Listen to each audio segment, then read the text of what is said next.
What's going on? Move the Mouse here, back in City Skylines, the town of Rockdale, with our Let's Play episode number 23. So let's see where we left off. So we're steadily gaining our population back. Over the last few episodes, we moved a ton of people out, which was all high density residential over here. So we could keep this side of the town low density and kind of have it a more approachable skyline as you get here to the river. I might even drop that train track down, but so you can kind of see the big city across the river there. Of course, we have our huge downtown area to the south, and we still want to separate that out a little bit. We'll be knocking out this block at some point, or a lot of it, and kind of moving that around.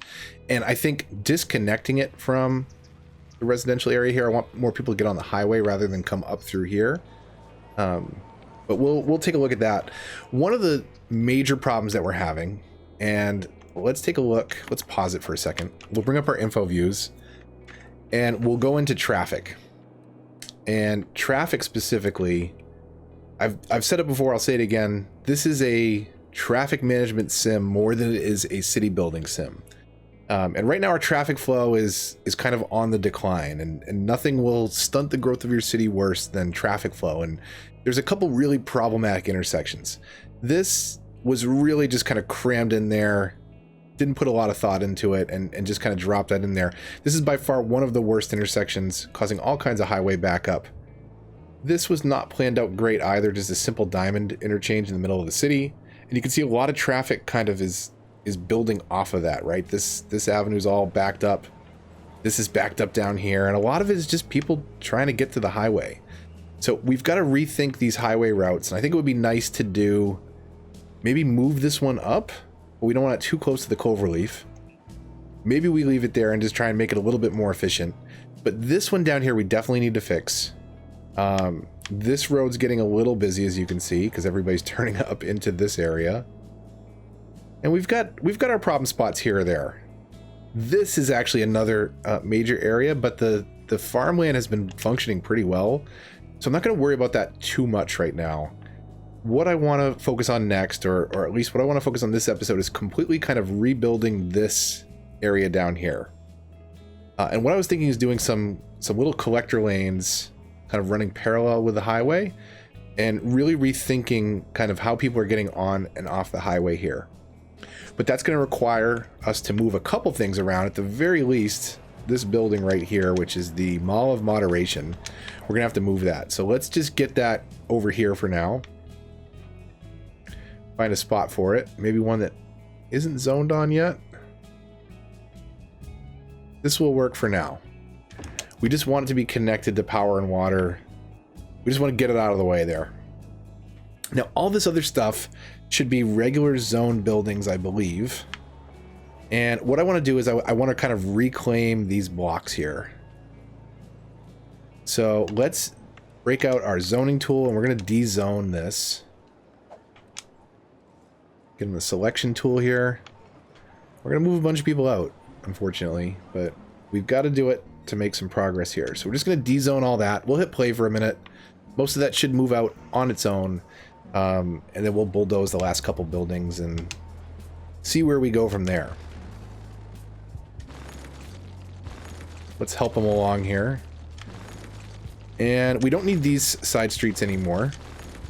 We'll get rid of those for sure. What is this? That is a school.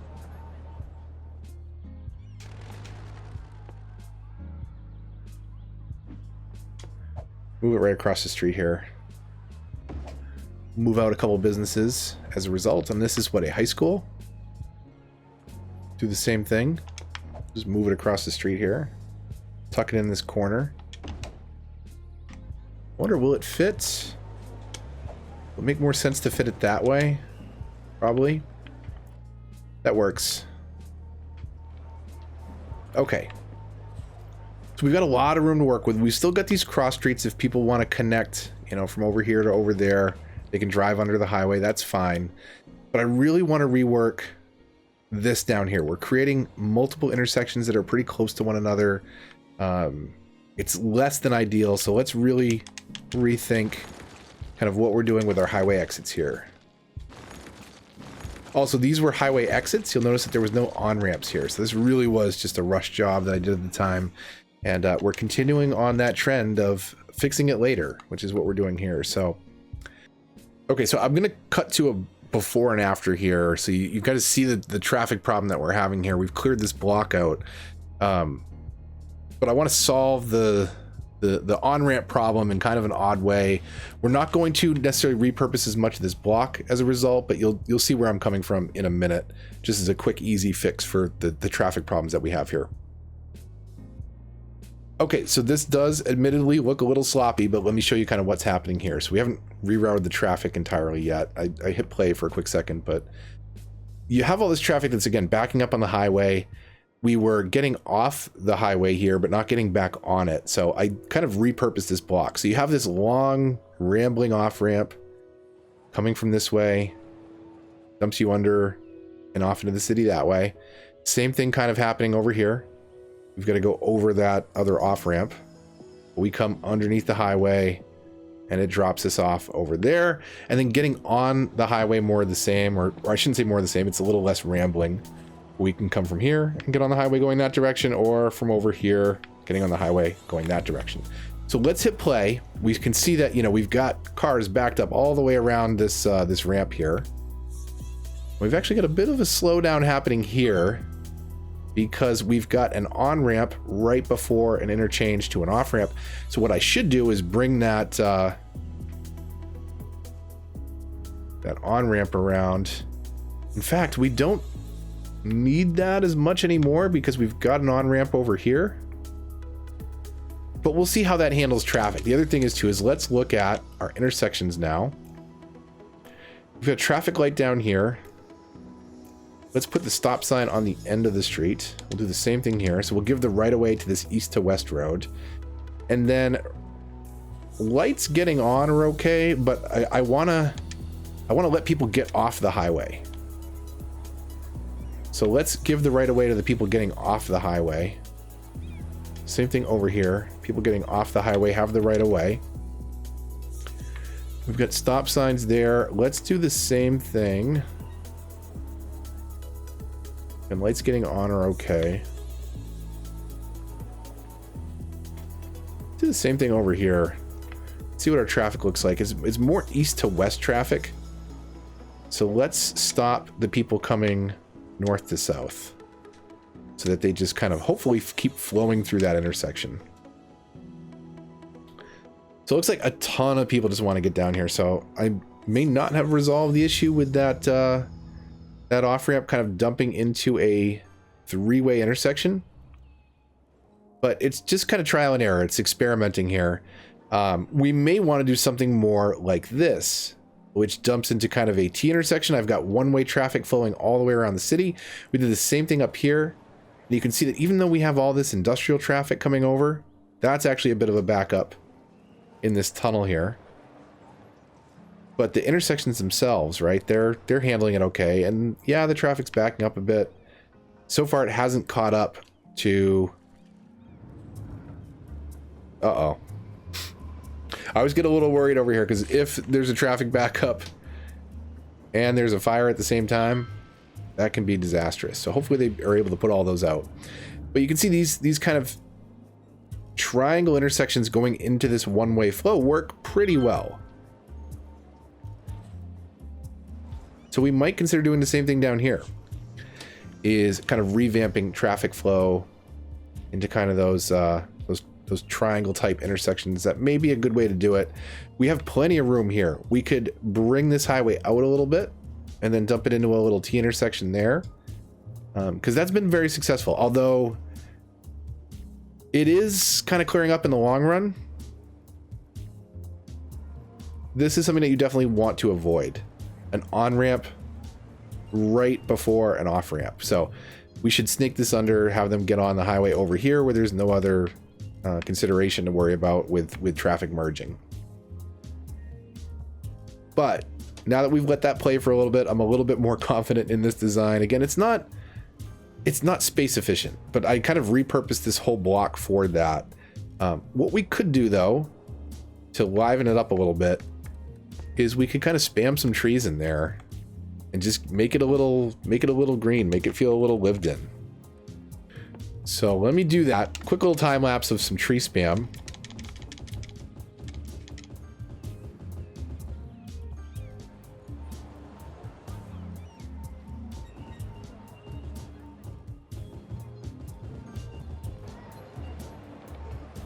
So there we go.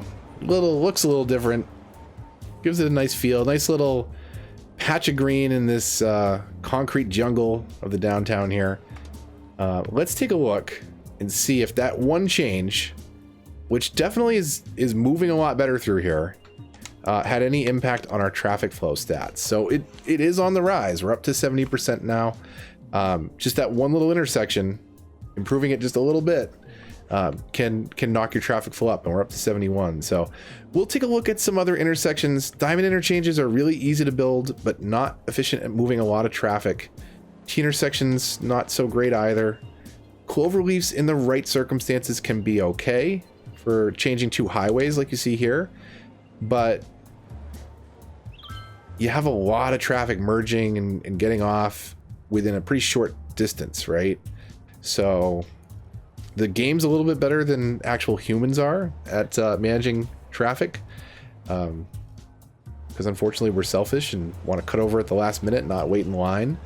At least if you're from the Boston area, that I think is pretty much in the driver's ed manual. I don't think there's another way to do it. You cut over at the last possible second to get off and onto the highway. But unfortunately, it doesn't work well in real life. The Sims in City Skylines are a little bit more polite. You don't even have to have intersections with stoplights or stop signs even. They'll just kind of figure it out. You know, they'll zipper through each other. They'll slow down a little bit, but they're not going to crash into each other. So that's just a quick little change. Originally I was going to do the collector lane concept, but it doesn't necessarily work great in this type of space, in this type of application.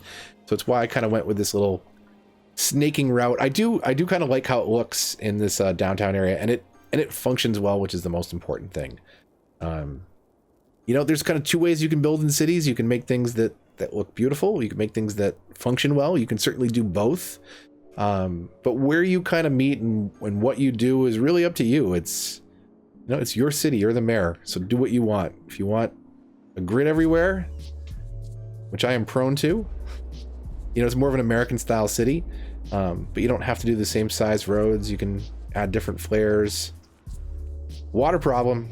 Let's fix our water problem and then call it a day. I think it's a good spot to break. Whoa. That's why we're having a water problem. The riverbed's like drying up here.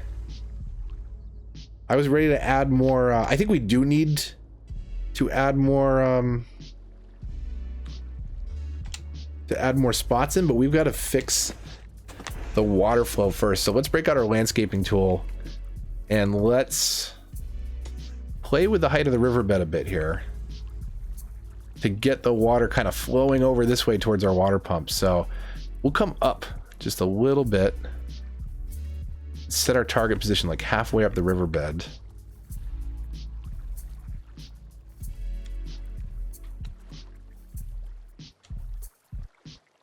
If we need to lower this down after, we can. I'll tell you one thing I'm going to do real quick is I'm going to save it. Because sometimes you can inadvertently cause a natural disaster here. So let's see if that gets the water flowing back up towards our pumps. We don't want it to overflow the river south of here, though.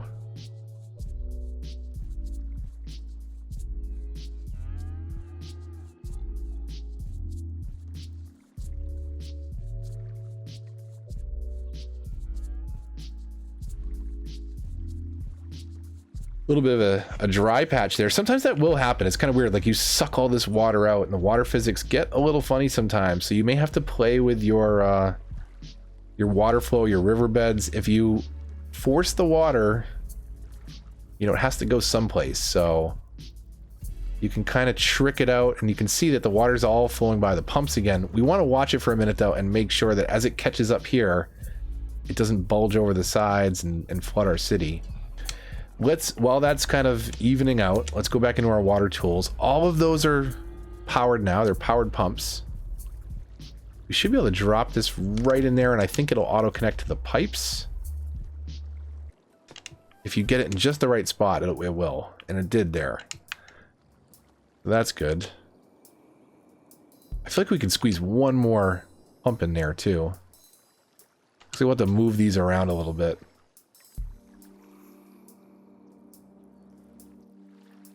But let's see how that settles. So we want to make sure that all those pumps are in the water and active. If they're too far from the water, you can see we got I threw a water outlet here to kind of help prevent some of these problems, because if you're making excess water, you can dump it off someplace. In this case, I'm just dumping that fresh water right back upstream in the pumps to keep this filled in and full. So I was hoping to minimize those kinds of problems. Now, if I put a ton of pumps in here, and if we were pumping a bunch of excess water, you could flood this area. But it looks like it's doing well. It looks like it's settling down.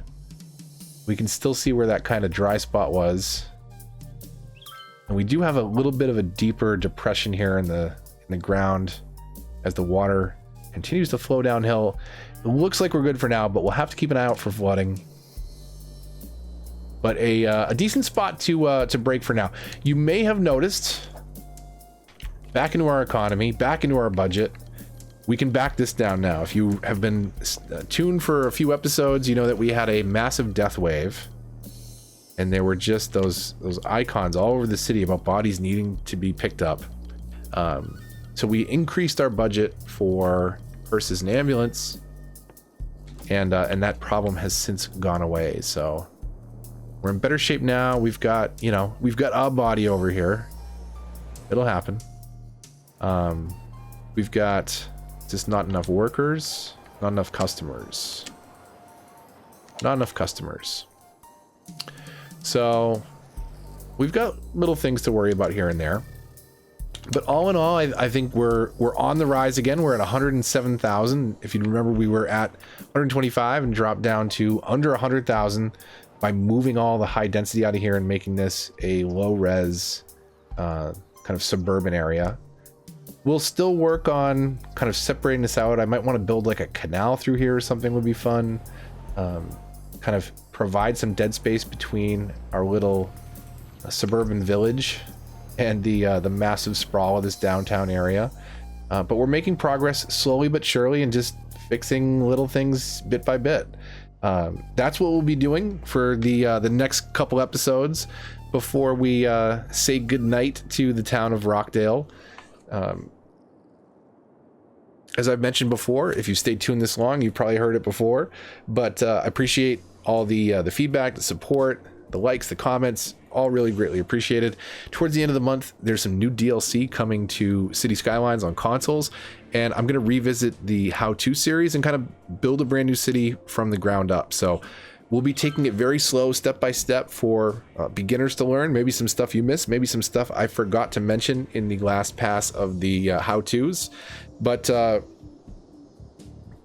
as we go through that, we'll talk about all the milestones, all the things that we unlock, and some of the new mechanics that will be coming into City Skylines on console. I have my fingers crossed that Park Life, Green Cities, and Industries are part of that, I don't know, season 2 of content. They haven't really given us the full details yet, but my fingers are crossed for those, and there's a ton of stuff to talk about, in addition to all the base game mechanics. So we'll start a new city, talk you through it, and hopefully you stay tuned for the rest of this Let's Play, and then also as we start a new city and venture off into new territories and new challenges. So as always, if you enjoyed the video, likes, comments, shares all help out the channel a lot and are greatly appreciated. If you're new here, consider subscribing for more City Skylines and lots of other great gaming videos. And while you're at it, hit the bell to get notifications, because it is very easy for small channels like mine to get lost in the shuffle.